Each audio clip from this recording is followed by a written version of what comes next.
Hi, you're listening to the V2V podcast. This is part of our Survivor series. Tonight I'm talking with Cat, and she is going to talk about the troubled teen industry and her experiences, and we'll probably wrap it up with some idea of what can be done differently. As usual, welcome, Cat. It's good to have you. Hi, thank you very much for having me. So generally what we do when we speak to survivors is to first ask them to define in their own terms what the troubled teen industry is. Okay.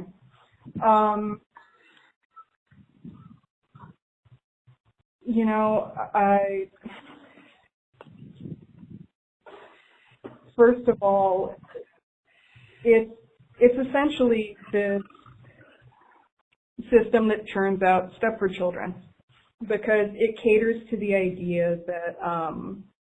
that parents are entitled to a certain quality of child. So, the same way that you would see like an advertisement for let's say the newest iPhone, and part of the sales pitch is this is the phone that you're entitled to. You're a good person, you work hard, this is the phone you should have, right? It's a very similar sales pitch, but it's basically saying hey, that child you have, don't you deserve the very best? So, and then Right. they pitch it to parents hey, send your kid away like a toaster to be fixed. Right. I've talked to a number of people who've had different experiences.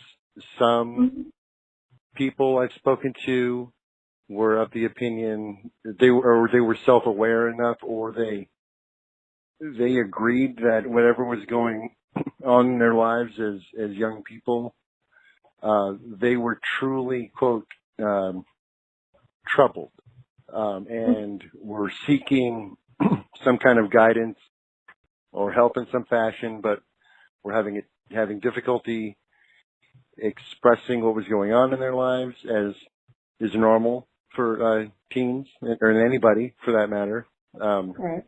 Most people find it difficult to express problems that they have to others for various reasons, whereas other people were adamant that it was a way to make their parents' lives more convenient. So they removed the quote unquote problem, which was the kid themselves, out of the equation, so that the parents didn't have to bother. I've spoken to people who've experienced early drug abuse, people who haven't, who were convinced that those were some of their problems, even though they certainly weren't using or abusing drugs, but then later on did, once they came back out into the world, so to speak. So there's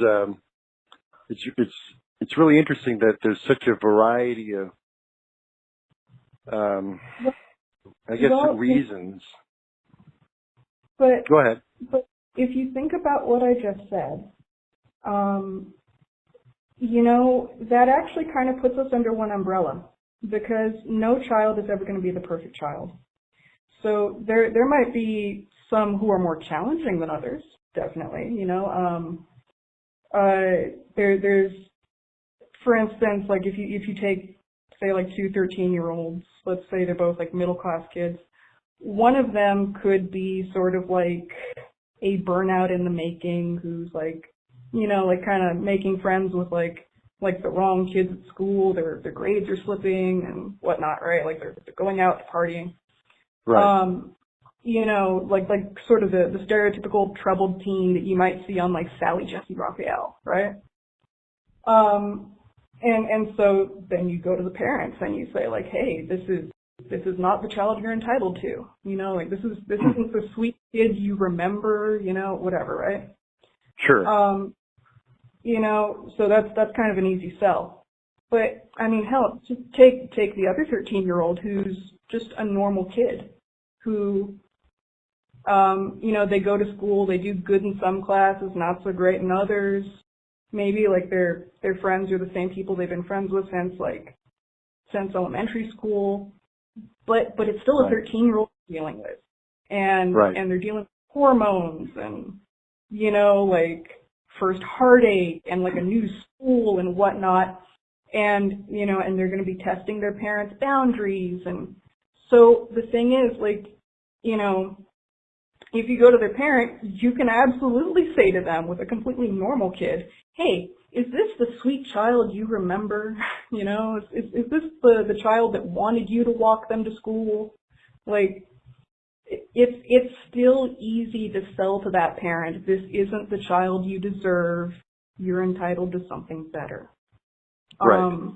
This is interesting. This interview, because of the way it kind of abruptly started out, is almost the reverse of how things usually work. Because it seems like we're now, like in the beginning, we're approaching the idea that these are normal kids regardless. And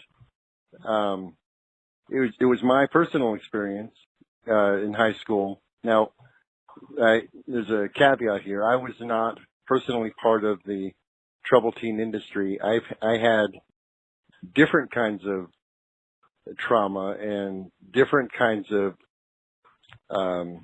systems that were imposed on me. But from my perspective, what I saw is that I think almost across the board, all of the quote-unquote bad kids that I knew growing up in school who were allowed to make their mistakes and have their victories and go on their way and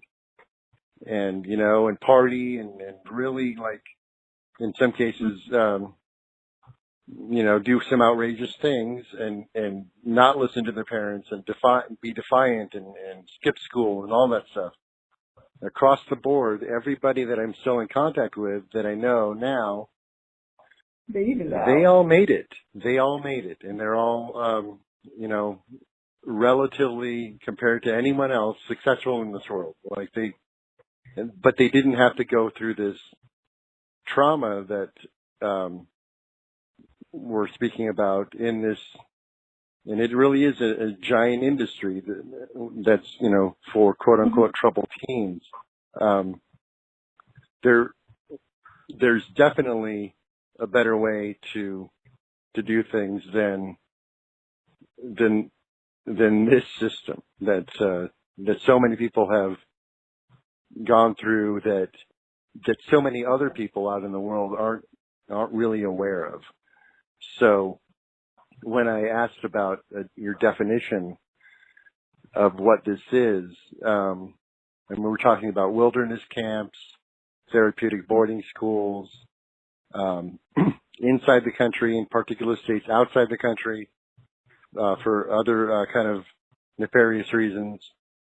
There's the transportation side. There's staff who are in various degrees unqualified or qualified to do whatever they're doing. And then there's the after effects that occur when people either leave or quote unquote graduate, and the consequences that these young adults now have to face because they went to these programs because their parents either had the resources or insurance paid for it or whatever the case is. So, I'm certain that there's a better way to do things. And part of the reason that we're doing these interviews with people is to do our very best to get the word out so that we can stop them. And we're making progress in that direction. I just did an interview yesterday with a woman who calls herself Survivor 993, because that's how long that's how many days she spent in captivity.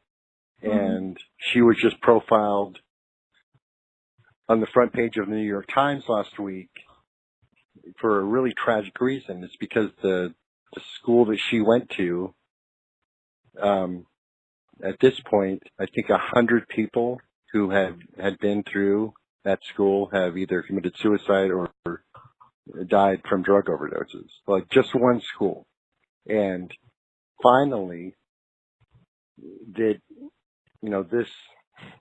made it to, the newspaper of record, and thousands of people now are aware of it. But the other problem is that there are thousands of these facilities all over the place. So we're just kind of chip away at it, to make sure that people can express what they've been through. So I kind of want to get to kind of your experience and how you ended up wherever it was that you ended up. And I'm not aware of the facility you were at or facilities or places. So maybe you could get a little bit into like your own like experience with what happened. Yeah. Well, if you don't mind, I kind of want to ground this in sort of the history of the troubled teen industry. Absolutely. You can say whatever you want. Absolutely. Because, the interesting thing is, and especially what I was just talking about, is essentially the business model. There's the business model, but there's also sort of an underlying ideological agenda. There's an ideology behind it. Sure. So, first off, I believe it was Synanon that kind of started the model for behavior modification programs. Because interestingly, behavior modification program is a really broad term. Technically speaking, that encompasses, AA meetings or, or if somebody's going to anger management or whatever, if something modifies your behavior, technically speaking, it's a behavior modification program. So starting in roughly the 70s, there was a lot of interest in sort of self-help, people going somewhere to detox off of drugs. And, really by the time the abuse started coming out, that's when you found out that these were basically fronts for cults. Sure. Very much so. Because, look at any cult, they don't have a sign above the door that says, "Hello, welcome to cult. We're about to brainwash you," Right. So from there, when the troubled teen industry really took off was during the Reagan administration. You know how every first lady kind of has their own sort of cause that they get behind? Sure. Obama's, nutrition and exercise for kids. At the time, there was the whole war on drugs, and Nancy Reagan of the famous motto, "Just Say No," her cause was actually behavior modification programs. And she aggressively championed them. And that's when you really saw the partnership of behavior modification programs and the Republican Party. Sure. This really gets into kind of what came also in the 80s, this what was an outgrowth of what was called the human potential movement. Oh, there we go. Yeah. Right. Where I remember for a week, I think, on our high school campus, all these strange people showed up, and they had these weird, weird seminars in the quad, and everyone was clapping and getting all these weird positive affirmations, and that, and what it turned out to be was a big money-making scam that this one guy kind of out of that California Esalen Est kind of movement, figured out he could gain a lot of money and resources from the state government of California to promote like these weird self-esteem programs. Now, that was kind of like the lighter side of things. But as what you're talking about goes much darker and deeper. I mean, the Just Say No Nancy Reagan thing, it certainly had its faults, mainly being that doesn't work, for one. But it kind of can be put aside as being in that group of just, yes, go be a good person, sure. But then you're on your own. I mean, you're literally, someone tells you some quote unquote good advice, and then you either follow it or don't follow it. But what you're talking about, as far as the getting deeper into this like cult world, that's when it gets scary and dark, and the brainwashing starts happening on a much more aggressive level. But even from what you're saying, like, you have to remember that, like, even for Jim Jones, it started out with him saying some things that sounded really innocuous, like, hey, everybody should just get along, So, because when you're dealing with a dangerous movement like this, they don't spring the crazy stuff on you right off the bat. They're going to start you off with things that just sound like self-esteem. Right. There's even a concept called love bombing, and what that is you as the new person in the group or the room or the or the meeting or whatever it is, that suddenly, like, everybody in the room is focused on you in a really positive way. Like, you're the most important person in the room. Everyone seems to like care about you and love you. And so, yeah, what you're saying is that there's this like grooming process that occurs early on. And it's almost exclusively a positive, good thing, to be attractive to, because, people have genuine problems out in the world, and people genuinely are looking for solutions to their own personal demons or confusion or whatever the case is. Like, everyone wants some assurance that they're doing the right thing or that people care about them. So the fact that these cults, these groups can take advantage of working on people's insecurities like that, it says a lot. So I totally understand what you're saying, that even the safe sounding happy stuff, that's not necessarily the case. So it's good to raise awareness about that stuff too, because what things aren't always what they appear to be, for sure. Right, exactly. Yeah, you don't always know what the sugar is masking, Right. So, what I particularly remember is, like, growing up as a kid, and, like, maybe if I had to stay home from school because I was sick, seeing, like, the daytime talk shows. And a really common theme was the out of control teen. So, and usually for that, you would just be this over the top out of control teen who, and the parent would be very sympathetic, and you would really sort of get the sense of identifying that person with, like, maybe whoever was, like, bullying you at school, or somebody who maybe, like, had access to things that you didn't have, and they were just so ungrateful. So it was kind of cathartic to see that person get shipped off somewhere where they were going to get yelled at. It was like a feeling of, like, comeuppance, right? Sure. They like the idea of, those horrible scared straight programs where they take juvenile offenders or potential juvenile offenders and put them in front of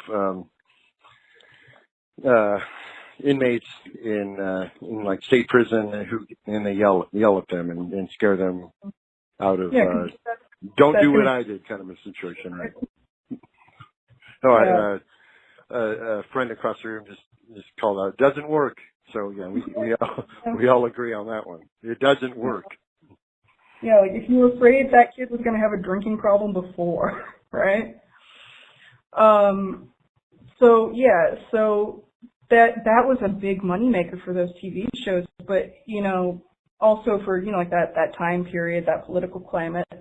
There was also a lot of fear going on with parents where it was like, oh God, is my child doing drugs? Are they out having sex? Are they about to wreck their lives? And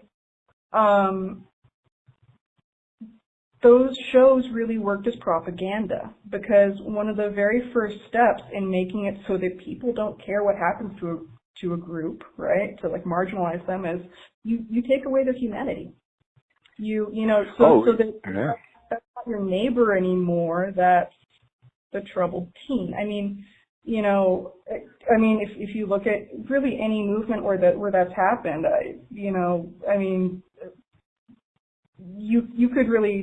you can see parallels with like Nazi propaganda, and sure. If you look at those things as propaganda, the propaganda against children. Right. That's where it gets really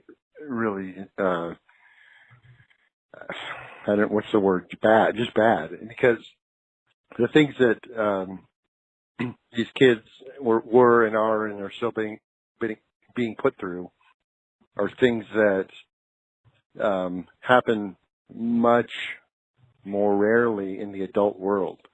From my understanding, because I've had I used to do vocational counseling in prisons in Oregon. Like I go in a few days a month to a state and a federal prison for a couple of 3 8-hour days during the month, and would sit and talk to inmates about what they wanted to do when they were released. And there were some certain provisions that had to be met. They had to have less than 6 months of their sentence left. They had to be on good time, no infractions internally. And I learned a lot about what happens in prisons. And generally speaking, not a lot. In the sense that, it's highly dramatic to show,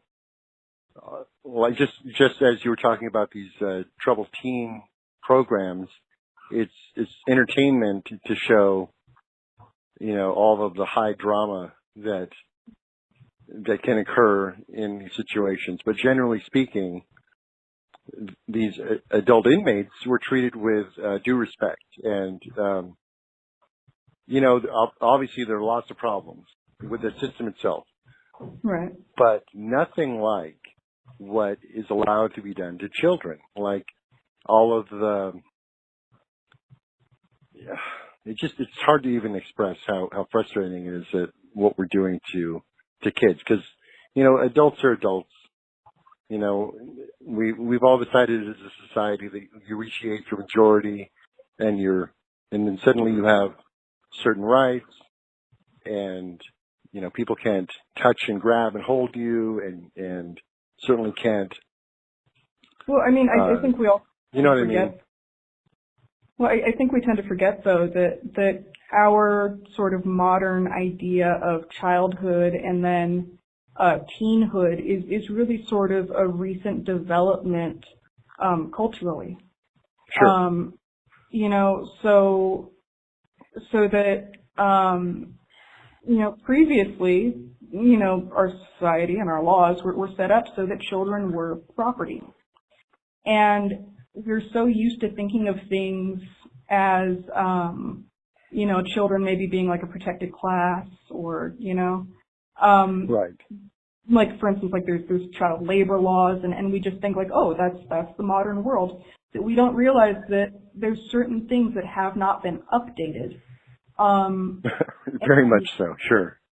And And that's what makes it so that, for instance, a child can go missing and nobody notices, but an adult can go missing and the police are called fairly soon, because if you don't show up to work, somebody notices. But if you don't have a job and your parents can just tell the school, like, yeah, they're staying with their aunt and uncle, or Sure. we're homeschooling them now or whatever, like, a kid can go missing very easily. Right, and the other part of that is that parents can assign their parental rights over to other people, institutions, other adults. Sometimes it can even be verbal. I know that in Oregon specifically, because I lived up there and I had some experience with my stepdaughter not complying with her father's wishes to do her homework, and so he punched her in the face. So the 17-year-old girl runs to her mom and I saying, "What do I do? What do I do?"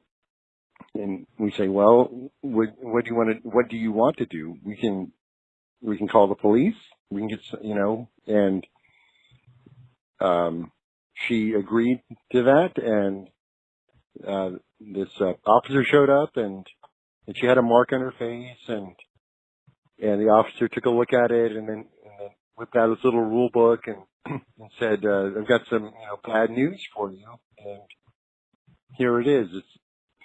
It's that by law in that state, and then he expressed it. It's much more, even more lenient in other states. Is that a parent or any other adult that he assigns authority to can force a child to comply by force, by physical force, and with, even by striking the child. Now, that being said, the officer then explained to her and to us that if she had then hit her dad, that would be assault, because she doesn't have the right legally to do that. Whereas where it's adult to child, that's legally okay. Like, there are things like that still exist in this world. We certainly have not updated our modes of thinking along the lines of children really being a protected class, for sure. Yeah, and one of the frustrations that I know I've dealt with or you hear the frustration come up a lot among survivor groups, is that right. Essentially nobody cares about what happens to us unless it's gay conversion therapy. And that's a controversial thing to say, but I think the reason why is because there have been great and wonderful and necessary things that have been done to humanize people who have different orientations, and that absolutely needs to happen. It's just that the same thing needs to happen for children. It seems like the tide has turned a little bit in that sense for like LGBTQ plus people, right. children or otherwise, in that I think those like Pray the Gay Away programs still exist, but to a much lesser degree than they did, say, 10 or 20 years ago, for sure. That's not to say that there's still not a problem, but I think that you're indicating that in certain areas of our culture that things are changing, particularly in that area. I think that's a good thing. Obviously, there's much more work that needs to be done in that area as well, but that proves to me that awareness can be raised, right. across the board. Right. Something we have to apply ourselves to. Because at this point, it's progress that we can get somebody to care about what happens to a child, that we can get somebody to care about a child being tortured and abused out in the middle of the woods saying, this is conversion therapy, you understand this is wrong. And so if we can just get the public to make the next logical jump of, if it's wrong to happen to one child, it's wrong to happen to the rest of the children, you know? Right. It's interesting how if it's one person, in particular, like, people have a tendency to maybe care a little bit more than if it's this anonymous group of kids. Right. When we hear about the one tragedy for the one person who, you know, went through a cult and program like this, and they suffered horrible consequences. And I think it has something to do with it being an interesting story, because it hits us as another individual. It's presented as kind of a human nature story.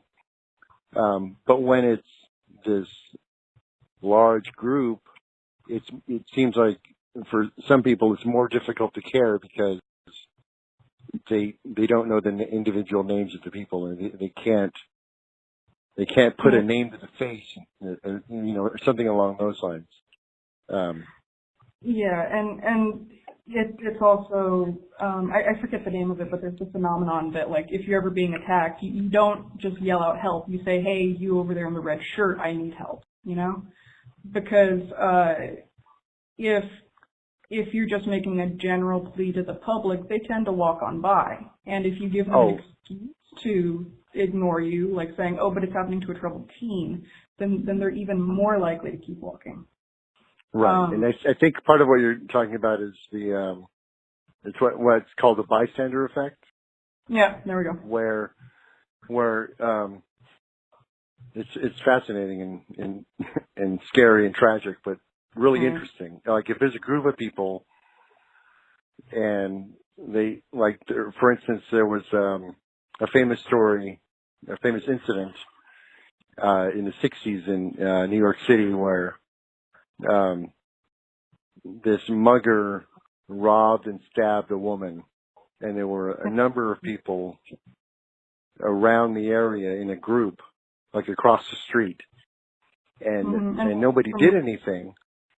And part of the psychological reasoning behind why no one did anything is because everyone looked at the other person, like, at least mentally, and thought, oh, that person will do something. Yeah. And that person thought that, oh, that other person will do something. So nothing happened. When it's more personal, when there was a smaller group of people, one or two people, or it's much more likely that somebody will take action. And that's, again, kind of why I think this is an important format, because it's just one other listener on the other end of the internet taking this in, and, you know, it's having an effect. We're a kind of a baby channel at this point, but an important one. The feedback that I'm getting, and from both survivors who've spoken out, but mainly people who've heard what we're doing and written back to me saying thank you for validating my experience by talking to other people. So now I feel better. I feel like I can stand up too and say, this is, you know, the way we're treating our kids is not right. It's empowering. And I think it's a really good thing. So, like I was saying, you know, if you think about sort of like the cultural climate where this stuff sprung up, where there was a lot of fear being generated about, you know, do you know where your kid is right now? Like that kind of thing. Right. You know, and also combined with consumer culture. I mean, you know, the 80s had a reputation for a reason. You know, like the whole culture of saying, like, hey, you know, don't you deserve this brand new shiny thing over here? The two went together way too well. And right. And so the me generation. Right. And so the next thing you know, in terms of the ideology, which is something that a lot of people aren't familiar with, you know, because again, like the business model isn't that hard to uncover, but it's the ideology that you tend to not be familiar with unless you were actually in one of these facilities. Right. You know, I, especially speaking as a woman, because it's a little bit different for the female children who go into these facilities. Yes, it is the message that the parent deserves a perfect child, which is going to be especially attractive to parents who already have a history of narcissistic personality disorders. You Sure. know? So, you know, because that kind of person is also going to want to cover up the abuse that's going on at home. They're going to want to, you know, like have like that trophy child to show off, right? Right. You know, but tie it into the evangelical movement of the right wing. There's this idea that not only is there the ideal of like the perfect godly child that every parent is entitled to, there's also the perfect godly woman that every man is entitled to. Sure. This sounds like you're talking about Utah. Yeah. I mean, to a large degree. I get it. Yeah. So, I mean, I personally wasn't in Utah. I was in California, but again, like you're dealing with very similar facilities. Sure. So essentially, you know, the child goes in and they get broken down, and then once they turn into just absolute squish, then, you know, they get remolded into this Stepford child that is going to be perfectly obedient, is going to be a trophy, okay? Right. But in the long run, it's, yes, you are being made into the perfect thing to be consumed by your parents, but you're also being turned into the woman that every man deserves. So, for instance, one who's virginal and unspoiled, one who does not have any, you know, male friends, one who's been brought up to be a stay-at-home wife, etc.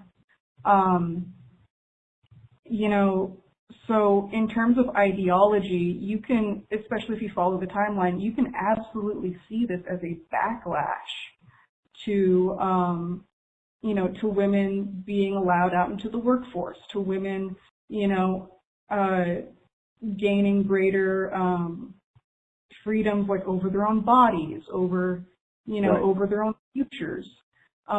This is absolutely something that's springing up to remedy that.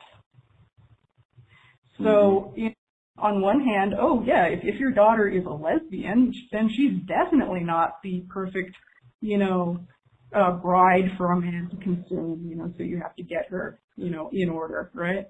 Of course. Even if your daughter has these highfalutin ideas of, I don't know, maybe going to college, you know, Right.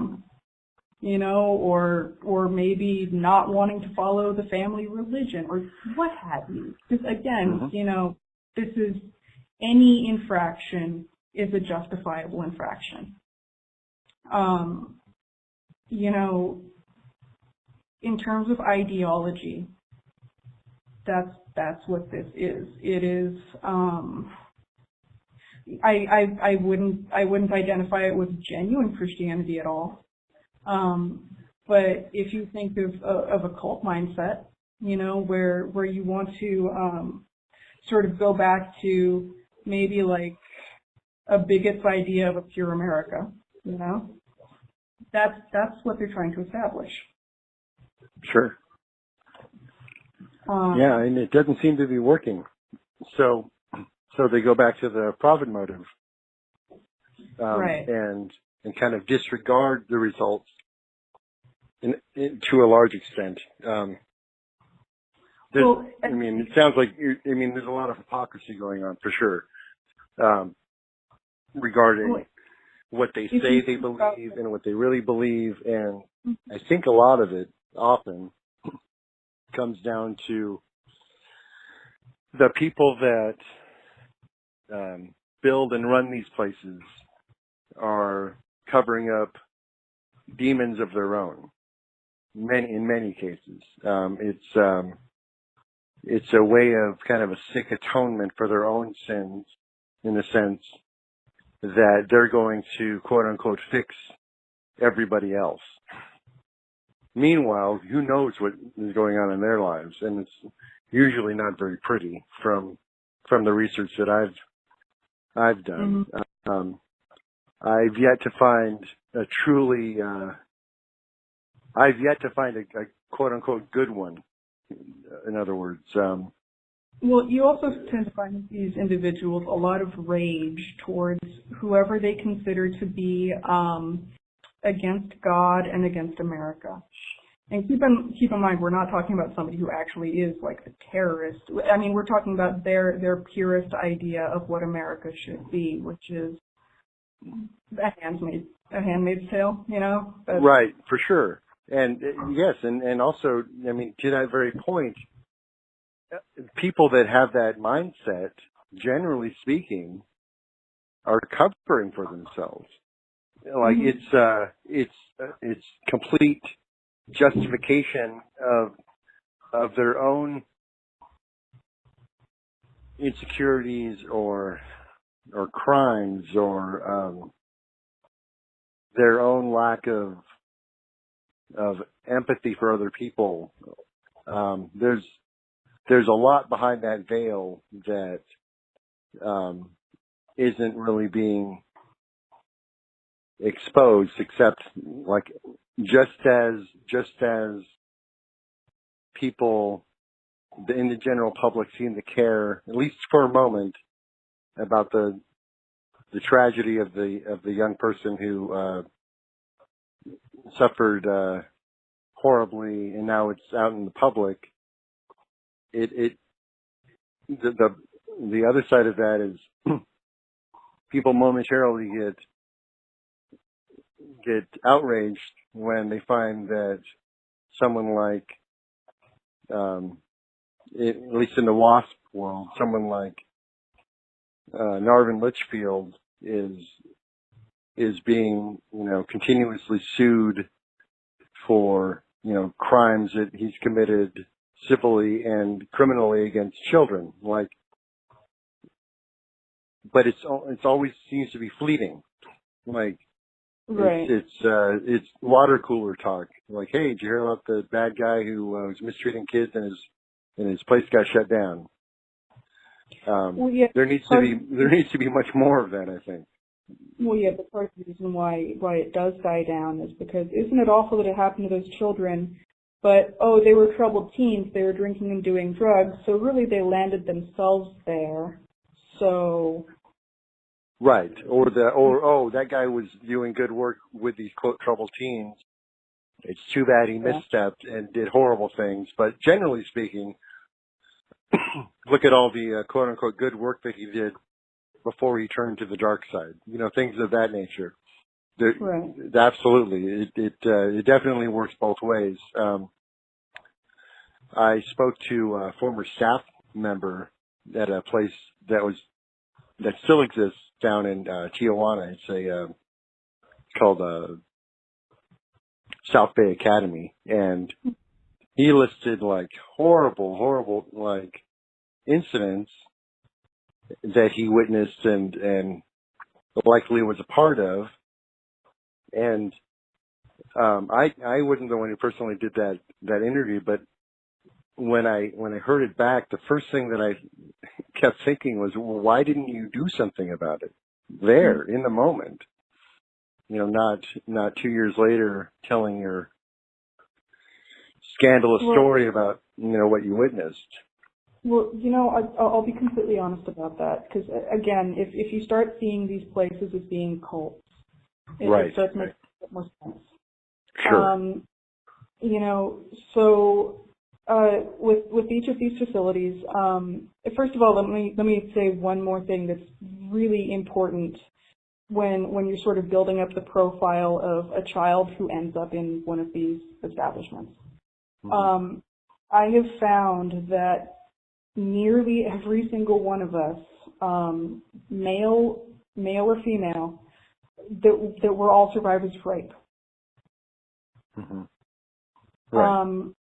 So, in some cases that's, you've survived, molestation, incest, and definitely it's a big pattern that, an abusive parent will send their child away because, for instance, let's say that your new husband has been raping your daughter, and your daughter comes to you and tells you, then, as an abusive parent, you decide that, she's really a shameless Jezebel, and you need to ship her off before she wrecks your marriage, right? Right. But the other side of it is, a child who, again, like let's say it's a 14-year-old and they're date raped by the boy that they were excited, about dating or something. In child psychology, you find out that when a child is the victim of a crime like that, they actually tend to blame their parents more than the person who actually hurt them. So the parents tend to just see this child who's all of a sudden like self-medicating and, acting out, and they don't understand why. Right. And, of course it's their child who's reacting to having been raped. So really, almost uniformly, we are all survivors of rape. And that goes for the kids who were, the stereotypical troubled teen, because if you think about it, if you factor in that piece of information, the stereotypical troubled teen starts making a lot more sense. Mm-hmm. But it's also true of the kids who weren't doing anything bad, who just had parents who were abusive and sent their kid away. Right. They also, were survivors of rape. Sure. Maybe in a metaphorical sense, but yes, absolutely. I remember when I first got out, my sort of way of dealing with trauma is by doing research, because I kind of feel like if I have more information, if I can sort of map out a picture of things, then I kind of have like the illusion of control, Yes. Everybody sort of has like their own coping mechanism. That's mine. And I started realizing, because in the program that I was in, we actually weren't allowed to talk about our lives previous to the program, especially not anything that would have landed us there. It was like this suffocating sort of silence. And if you said anything that was even remotely out of line, then you were punished severely. Because I know that in other programs, then you're actually forced to talk about, if you maybe had like a drug problem or whatever. But in ours, it was basically, it was this whole thing about silence. And then with the actual staff members, because you also weren't told why you were being sent there, what they would do is they would make you confess. And so you would have to play this god-awful guessing game to confess the right thing. And so, God help you if your parents lied. In my case, that is what happened. My parents lied about I was there. So I could never win the guessing game because I didn't know what the hell was happening. Right. But in any case, you have that for the kids going in, and I have to be honest, you do hear a lot of these sort of sympathetic stories of like parents who were just really worried about their kids and and they were being taken advantage of by an unscrupulous organization that wanted all their money. But to be completely honest, with very few exceptions. Like when I say very few exceptions, I mean like maybe like one or two parents. They were all really genuinely scary people.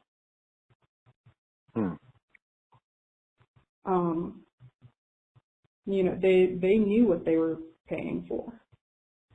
Yeah, Right. Essentially what it was they were outsourcing the abuse. Sure. So, I'm sorry. No, it's fine. In a lot of the cases, and the people that I've spoken to, that wasn't necessarily their experience. What I've heard a lot about was that the parents were sold the glossy brochure and that, you know, we can help your child. Oh, absolutely.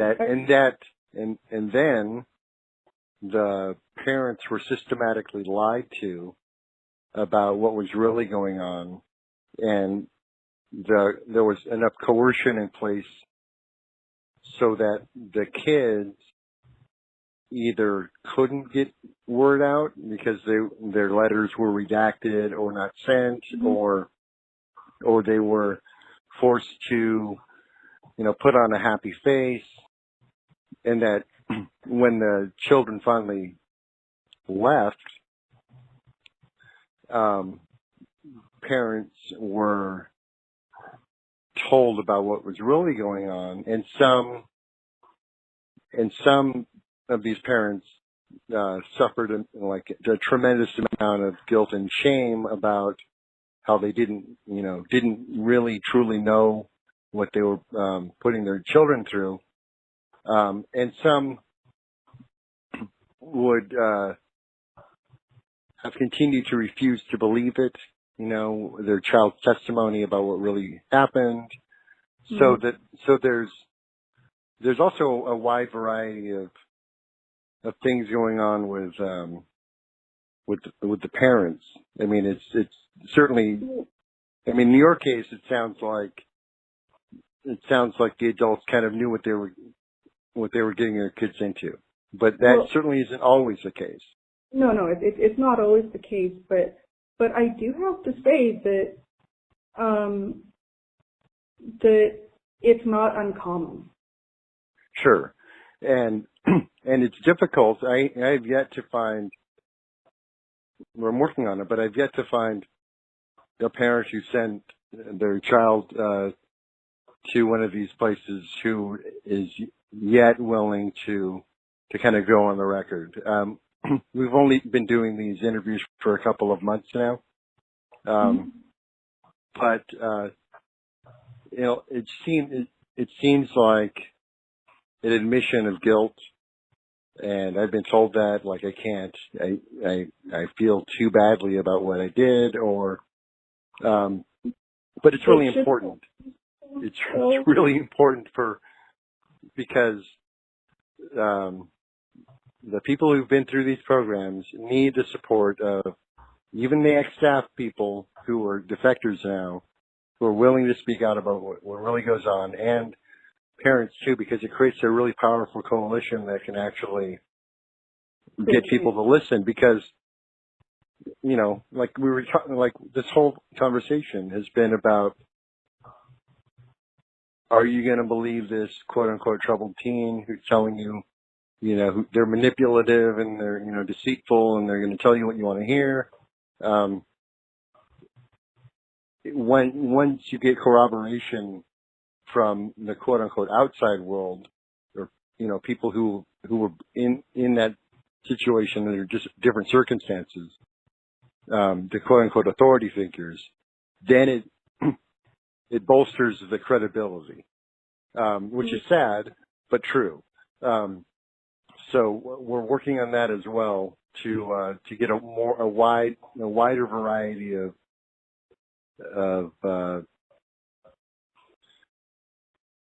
stories about what these places are really like, in order to prevent them from continuing to abuse children. That's kind of the goal. Well, yeah, ideally, right? No, I mean, it's definitely changed my life. Just, I mean, even in small ways, starting on this project, because like I was saying, I got wrapped up in Scientology when I was a teenager. Okay. And for 2 years, and I was tricked into, I actually joined the staff on the Orange County, church location out in, it was out in Irvine, I think at the time. This was like 20 plus years ago. And even though I didn't fully buy into what they were selling, it really messed me up. And I became isolated from people I knew, and I was, even, it's tricky because even though I was like not buying it, I was still becoming indoctrinated into their system, because it's that insidious, like these other cults. Like even if you resist, but you're there, you're going to start taking on these characteristics. You're going to start getting with the program, so to speak. And Yeah, and the dilemma that I faced, it was a really tricky psychic trauma, because I didn't fully like submit to the cult. I was constantly in this state of confusion. And I know that some of the people that I've spoken to and people that I know who went to TTI programs, eventually they just submit and then, level up. And so they're the, senior kids, and they're obligated to, manipulate and coerce the newer kids by force, through threat of leveling back down. That whole system of enforced obedience that's regulated by your peers. It's really a horrible thing, because you're getting the kids to buy into it and then do the dirty work that these like unscrupulous people have set up.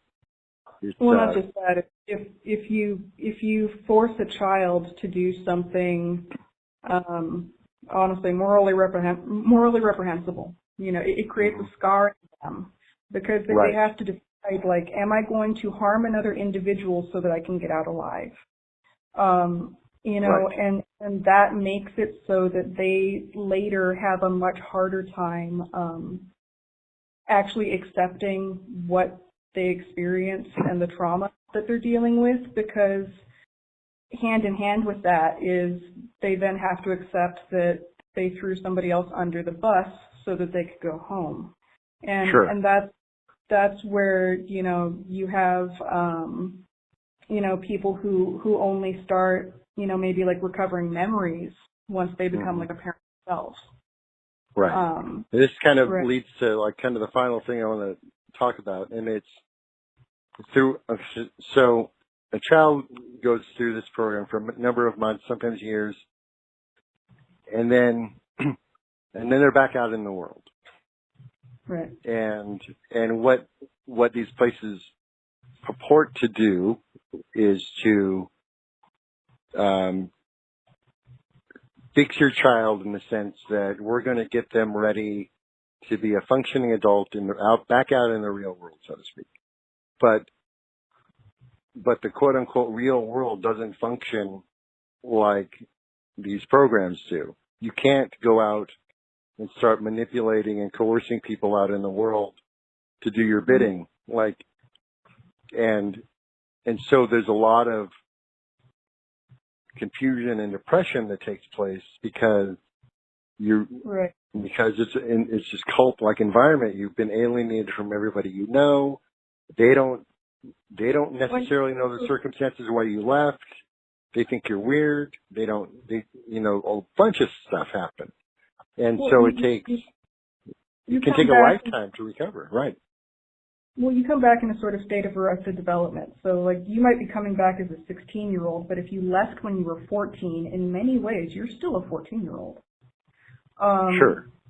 You know, and not only that, but the program, as part of that process of tearing you down so that you kind of turn into like squish, you know, what they're doing is reverting you back to, you know, like before your terrible twos when you learn to say the word no, like Right. they're reverting you back to not being able to say no.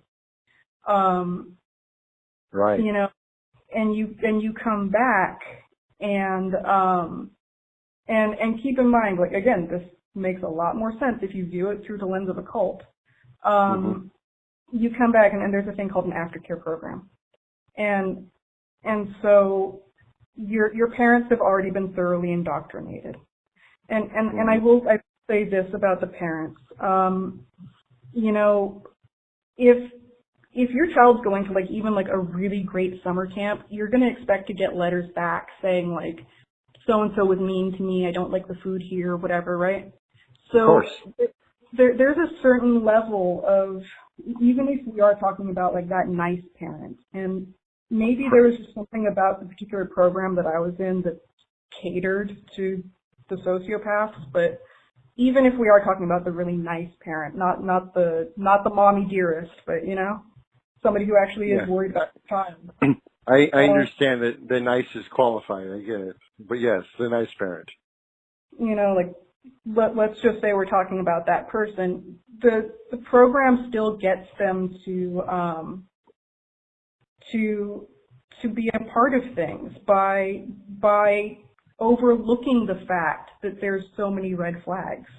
You know, like overlooking the fact that they're not allowed to drop in on their child, overlooking the fact that, you know, all mail is being monitored, stuff like that. Okay. Well, sure. In a lot of cases, though, just to clarify for, you know, people who don't necessarily understand, is that these parents are being sold this stuff. I mean, they're being told that, no, it's better. Believe me, we've done this for a long time. It's much better for the child if we separate the child from you and from what they've known. Right. And, you know, these people are oftentimes feeling desperate, feeling like in certain circumstances they just don't know what to do because, generally speaking, they're probably just not good parents. Like, that can have a lot to do with it. They're not equipped. They just don't know the right thing to do. And someone comes along and says, oh, I've got the answer. Here's what we do. Here's the amount of money it costs. You're going to come back, like you were saying, with a perfect child, and they buy into it. It's very similar to somebody who's kind of lost in life and they get drawn into Scientology. You know? Sure, absolutely. That doesn't necessarily mean they're a bad person, you know, but they were vulnerable for whatever reason, and they got drawn into something that sounded like it was something really innocuous and beneficial, you know, on the face of it. Right. You know, and so for the child coming back, they might, the program might say we're trying to prepare the child to be, you know, like to re-enter into society, except that is not the case. They have an aftercare program, and so what the aftercare program is it's the cult community outside of the program campus. So it's right. Okay. So it's still very secluded because what they sell to the parents is the idea of sort of being at like the middle-aged version of the cool kids table.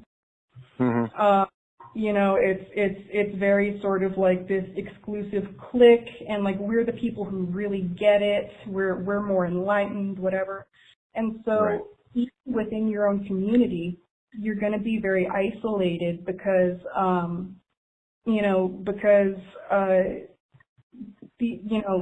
the social circle has been completely changed to revolve around the cult. Yes. So, the aftercare program is making sure that that is enforced once the child gets back home. And the parents are drawn into, if you're a good parent, if you're really, devoted to the teachings, right? If you want to keep sitting at this cool kids table, then you have to be really involved. You have to keep donating money, because that's the other thing is the more money you throw at something, the less you want to say it was a mistake. Sure, right. No, that's absolutely the next step is okay. Now your child is back, and so now it's almost at the point where the program now is focusing more on the parents. Like now we need to teach you in a sense how to parent your brand new kid. Because now in a sense they're our child. So now we're giving you get back your kid, but it's really our kid. So now we need to teach you how to parent our kid, like in the very mutual sense. That the aftercare program where everybody's involved now.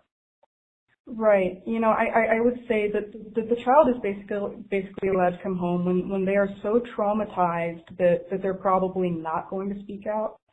And when the parent has been so thoroughly indoctrinated that even if their child does say something, they're not going to listen. Sure. I think a measure of success is that the child writes testimonials about their great experience. Mm-hmm. They've still got the parents on the hook for aftercare money. Now the parents are kind of involved in the sense that they're backing what has happened too, because it's a quote success. Yeah, I understand how this keeps rolling, and now these parents who have been fully indoctrinated can then refer other parents, their friends with their troubled teens, their quote unquote troubled teens, to this facility too, so that it builds this cult community. And the next step. Go ahead. The next step in it is that, because again, the goal in this is never reintegration. It's to create that Zion on the hill. Okay. Mm-hmm. So the next thing is that child that comes back really cannot reintegrate. The more involved the parents are in the cult, the less that child is actually going to have any real contact with, maybe sources that might be able to help them, right? Right. They don't even really have the language to say, I was in a cult, I'm suffering from Stockholm Syndrome. Right. Right. They may not even know what that is. Sure. Right. And so that's why you see so many of them going back to work for the program, going back as staff members, because they cannot in the outside world, and the only place that they can go create a life as an adult is if they go back as staff. Right. Right. One gentleman who is scheduled to talk to us went through a program, and then much later on in life started a transportation company, but he was able to do it for a year apparently before he had to shut it down, because he kind of woke up in a sense, because I think from the other side, him, basically kidnapping these kids and handcuffing them and driving them to another state. After a while, he kind of realized that he couldn't ethically do that. Considering what he went through. But like as an example, this guy was indeed fully indoctrinated, and he couldn't find a good path in life except by kind of going back to where he came from. And in this case, it was to capture and transport other children to the very place that he was sent. It really can be a vicious circle like that. I'm happy to see that a lot of these places are shutting down, but I think there's a lot more I think there's a lot more work to be done, and I've got some things in the works with some people that may make a bigger splash in the near future and bring much wider publicity to this kind of thing, and even perhaps turn the tables a little bit. So that's kind of exciting. I can't really talk about it too much at this point, but we might make a pretty big splash coming up in the not too distant future. So you were talking about when the kids come back home. The other thing is when you're dealing with that kind of trauma, and at home you're not allowed to say I'm dealing with trauma, because the party line is to say this is the best thing that ever happened to me. The program saved my life. That is when you see kids self-medicating. It's very common that there's a child who never had an issue with drugs or alcohol beforehand, but now they do. Another thing is if you haven't had any kind of affection or approval, then that's how you get into really abusive relationships. Where all of a sudden, maybe you are sleeping around, but it's just because somebody's willing to hold you. So, and what you always hear from the programs is, when you point out these cases of people who graduated and then came home and then they just self-destructed and maybe they even killed themselves, what they always bring it back to is, well, then that just means that they weren't fully committed to the aftercare program. In other words, the reason they failed is because they didn't stay in the cult. Right. And the other side of that is that people who survive and overcome the trauma and manage to make a life for themselves, a quote unquote normal life for themselves, they point to those people and say, "See, it works." Yeah. But what's really going on is these people have overcome that trauma to some degree, in spite of what they went through, and now we're essentially functioning to the best of their ability, certainly not because of the program that they went through, but because they were able to break free of it. Yeah, exactly. And the other reason why you tend not to hear from us is because, first of all, there is that initial period of time when you come back home and you don't even know what you're dealing with, right? Right. But you also don't want people to necessarily look at you strange. When you do sort of start talking about it, when somebody hears troubled teen, they think, oh, Sally, Jesse, Raphael, that was you, and they don't want to listen to it, Well, for a variety of reasons, they either don't understand or have no basis to understand what you've been through, or they just don't want to hear it, or it's weird or scary. Yeah, for a variety of reasons. So I get that. I get that it's difficult to share these experiences with people who have not been through it. Thus, there's these large groups of people like the Lost Survivors group or other TTI survivors groups that band together and they're able to forge friendships that way.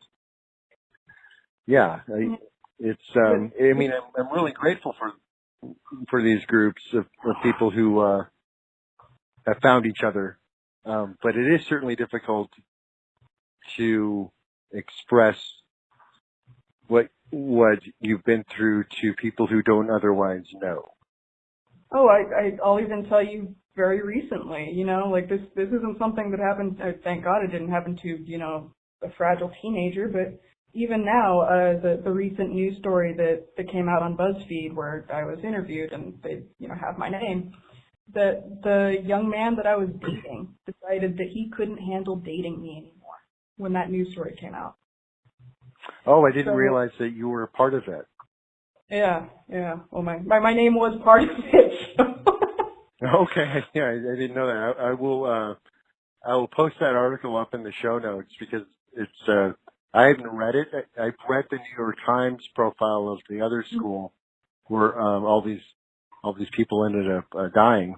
Like I said, I think 100+ people from one school over the years have ended their lives in some fashion. But yeah, okay. So, right, even as an adult, people get negatively affected by the things that you went through years and years ago. Right. And again, like, this stuff is affecting me as an adult. Imagine how it is for a teenager. Right. You know, and the other really important thing to underline is you're escaping a cult. These are scary people. So there's always the fear, you know, it's kind of like speak of the devil and he'll appear, you know, it's like the fear. There's say the name of like the head of the program, you know, that he's going to you, you know? Right. So that's the other reason why it's hard to get people to open up and testify, and, you know, because we're scared. We don't want those people to find us, you know. Sure. Like, you know, we actually tend to go to kind of, you know, extensive lengths to like make sure that like our names and our numbers aren't listed. Right. You know, so to like suddenly sort of like pop your head up above, you know, the horizon, like that's you're making yourself into a target. No, I understand that explicitly. Scientology, the organization, has been literally following me around for years. Getting people's phone, like friends. I don't even know how they do this. Like calling friends of mine that had nothing, that I met years later. I remember they somehow got my grandmother's phone number at one point, and found new addresses where I lived, sent me information, like called me on the phone. Really scary. Like, I mean, if I was inclined to be scared, a scared person, I would be horribly frightened by this stuff, and I know a lot of people are. I took the approach that I actually ended up kind of toying with them more, but absolutely relentless. Like, and I don't think until that organization is like done, will they ever stop trying to contact me to like convince me for whatever reason. I guess it's probably money, but for whatever reason to come back. And you know, sometimes that works. Sometimes people actually do go back because they get beaten down so far that they can't take it anymore and go back to their abusers. You know, it's a real thing. It absolutely Cat, I think we're gonna wrap it up. I have a crazy chihuahua jumping on me at this point. And I just wanted to say, just to be clear, the reason I was actually sent to the program was because my parents were abusive and I ended up in foster care, and it was how they kept custody of me. Right. I never had any issues with, you know, drugs or sex or whatever, you know, but I went through all the same things that any other kid went through, you know. You know, because in the eyes of the program, that there is no innocent child. Interesting. You know, right. That's a good point. It's a really good point to make. You know, and a lot of the time people get the idea that like they shouldn't have to care because, you know, they're not in danger if they were never a bad kid or if their kids were never bad kids, except it's not about being a bad kid. It's about, can they absorb you into their ideology? Can they make a quick buck off of you? Well put. Thanks, Kat. I really appreciate you coming on. This has been the V2V podcast. My name is Marcus. Some people call me Aurelius, and this is another episode of what we're calling the Survivor Series. Thank you so much for coming on. I really appreciate it. Thank you for having me. Have a good night. All right, you too. Bye-bye.